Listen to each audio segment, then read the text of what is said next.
በአገኘሁት ህክምና እጅግ በጣም ደስተኛ ነኝ።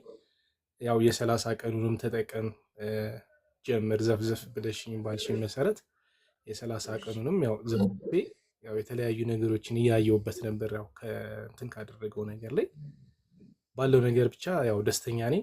ቀጣዩ ስቴፕ ደግሞ ምን መሆን አለበት የሚለው ግራ ስለገባኝ ያው እንግዲህ ዶክተር ማርታ ላይ እንገናኛለን ብዬ ስለማስብ ወደዛ አልገባም።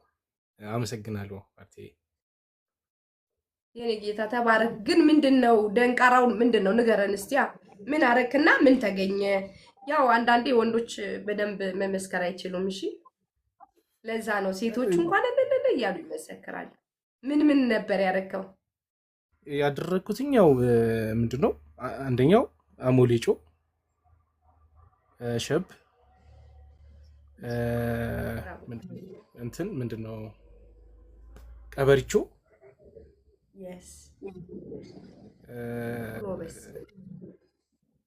አራት ነገሮች ናቸው የተጠቀምኳቸው። አንደኛው አራት ነገሮች ናቸው የተጠቀምኳቸው። ሎሚ እሱ ነው የተጠቀምኩት። ድንጋይ ነበረ ያው የውስጥ እግሬ እንደ ድንጋይ ነበር እንትን የሚያደርገኝ ይወጋኝም ነበር። አሁን ሰላም ወደ ኖርማል ደረቅ ነበረ ደርቆ ነበረ እና መቆሚያ ነበረው መራመድ የሚከብደኝ ነበር። ያ ነገር ሁላ ጠፍቷል። እሰይ እሰይ እግዚአብሔር ይመስገን። እና በደንብ ተሻለክ? አዎ በጣም ወዲያው ነው ለውጥ ያመጣሁት።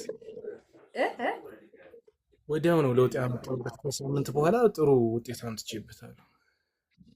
እሰይ ፕሮሚስ እልል እያለች ነው። እልል አይሉም ሴቶች እዚህ ላይ ያሉት።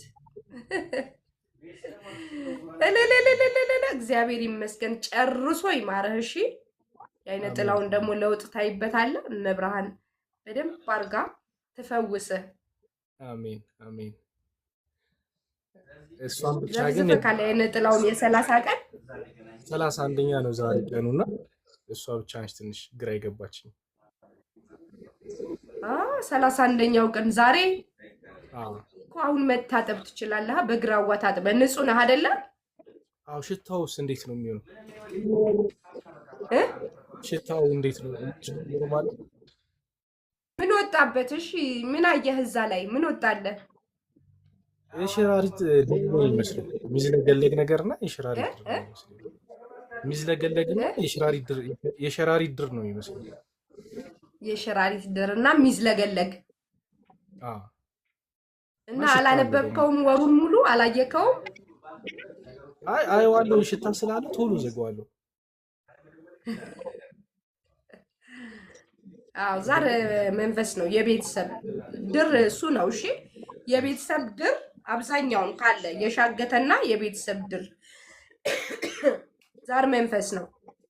ምክንያቱም ይሄ ቤተሰብ የሚሰሩት በሆነ በተለያየ በጥጥ በመጎርጎር በሆነ ነገር በስርቻ ውስጥ እንደገና ደግሞ አምልኮ ምናምን አይደለ? ስለዚህ ድር ማለት ራሱ እርስ በራሱ እንዴት ነው? ድር ማለት ይሄ የተደራረበ ጥጥ የሚመስል ነገር አይደለ? የሸረሪት ድር ሸረሪቷ ድራ አይደል ቤት የምትሰራው እዛ ውስጥ። ስለዚህ ይሄ ድር ነው፣ ቤት ነው። ይሄ የዛር ውላጅ ድር ነው። ስለዚህ ሽታው ደግሞ ያው የከረፋ ነው። አምልኮ አይደል? ሴጣን አይደለም። እግዚአብሔር ቤት ቢሆን ሽቶ ነው የሚቀባው፣ ሽቶ ነው የሚለው።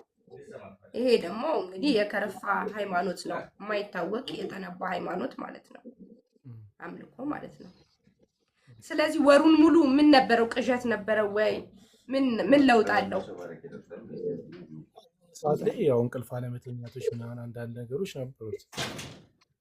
የሆኑ የስራ ላይ ጫና ምናምን ስራ ላይ ጫና አለመግባባቶች አንዳንድ ነገሮች ነበሩ በወር ውስጥ ያለፉ ማለት ነው። እሰይ እግዚአብሔር ይመስገን። አሁን እሺ አሁን ለውጥ ገና ታያለሽ ከታጠብክ በኋላ ማለት ነው ወይንስ ከዛ በኋላ ተቀየረ? መጠቀም አልጀመርኩኝም። ሽታ ስላለው እንዴት ነው ማድረገው? መጀመሪያ ግራዋ ታጥቤ ከዛ ነው የምታጠብበት የሚለው ነገር ግራ ስለገባኝ እንዳልክ ግዴታ ነው። ቢከረፋ ቢገማም ሴጣንም ዳቢሎስም ቢገኝበት ውስጡ ምንም አይነት አውሬ እንኳን ቢገኝበት ግዴታ መታጠብ አለብህ። 30 ቀን ጠብቀህ መቼም አትተውም። ቢከረፋም ቢገማም ያ ነው ህይወትህን ያከረፋው፣ ጊዜህን ዘመንህን የበላው ያ ነው። ስለዚህ ያ ደግሞ ጠላትህ ነው። ገላህን ትጸዳዳበታለህ፣ ቆሻሻህን ታጥብበታለህ። ገባ? ውሃውን ዞር ዞር ታደርገውና ከላዩ ላይ ከንጹህ ቦታ ትቀዳለህ። እዛ በጸበል ትቀላቅልና ላይክ ላይ ከጸጉርህ ጭምር እስከ ፊትህ ድረስ ሙሉን እንዳለ ምንም ይሄ ይሸታል፣ ፊቴን ያበላሻል፣ ሰውነቴ ይበላሻል ምናምን ብለህ የምትሰጋው ነገር የለም። ሙሉን እንዳለ ሰውነትን በደንብ አድርገህ ነው የምትጠምቀው ለ7 ቀን ማለት ነው። አሁን በግራዋ ታጠብ። በየቀኑ ነው በግራዋ የምታጠበው? ኖ አንዴ ብቻ። አሁን ዛሬ ብቻ ከታጠብክ ነገ ከነገ ወዲያ መታጠብ አይጠበቅብህም። የመጀመሪያ ቀን ነው በግራዋ የምትታጠበው። ስራ ትሄዳለህ ጠዋት?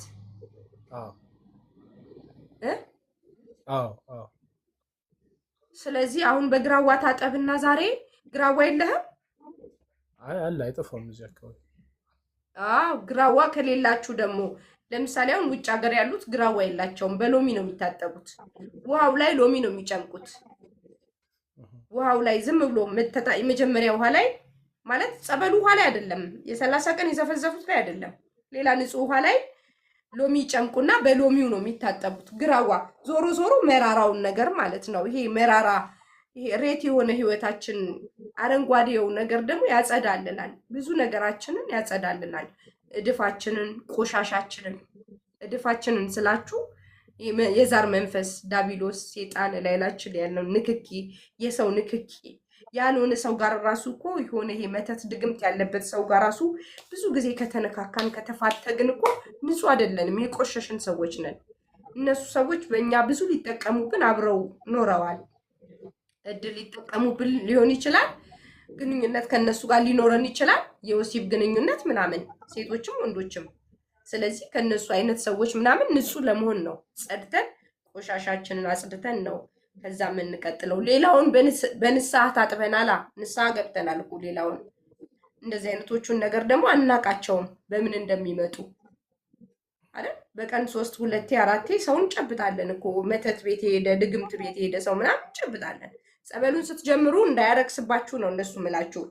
ልክ የመጀመሪያውን ቀን ጸበሉን ስትጀምሩ እንዳያረክስባችሁ ነው የመጀመሪያውን ቀን በግራዋ ታጠቡ ምላችሁ ማለት ነው። ከዛ በቃ አለቀ። ግን ንጹህ ሆነህ እሺ፣ ከግንኙነት ንጹህ ፔሪድ ያለው ሰው ካለ አጠገብክ ንጹህ ሆነህ ነው 7ቱን ቀን መጨረስ ያለበት። እሺ ገብቶሃል? ከዛ ጠዋት ስትሄድ ወደ ስራ ትታጠባለህ፣ በሳሙናም በጄልም በምትፈልገው ሻምፖም ከሆነ ያስለመድከው በሰውነት በምትታጠበው ነገር ሁሉ ታጥበህ ወደ ስራ ትሄዳለህ። ስትመጣ ደግሞ እንደገና ማታ ደግሞ ስትመጣ ባትታጠብም ችግር የለውም። ጠዋት ታጥበህ ስለሄድክ ዝም ብለህ መጠመቅ። እሺ ማርቲ፣ እሺ እንደሱ አድርገህ ነው እግዚአብሔር ነገሮችን ሁሉ የተዘጋጋውን ሁሉ ይከፋፍትልህ። አሜን አሜን አሜን። እንግዲህ ለምስክርነት ከዚህ በኋላ የሚገጥም ነገር ሁሉ እንዴ በኩራት ነው የምትመሰክረው። ገና ሲጀምረው ሰሞኑን ራሱ አሪፍ ነገር ታገኛለህ። እግዚአብሔር ይርዳ፣ መድኃኒዓለም ካንተ ጋር ይሁን። መጨረሻህን ለመስማት ያብቃን እያሉ ነው። አሜን። ልክ እንደ እግርህ ሁሉ ምስክርነት ያብቃህ። እግሩን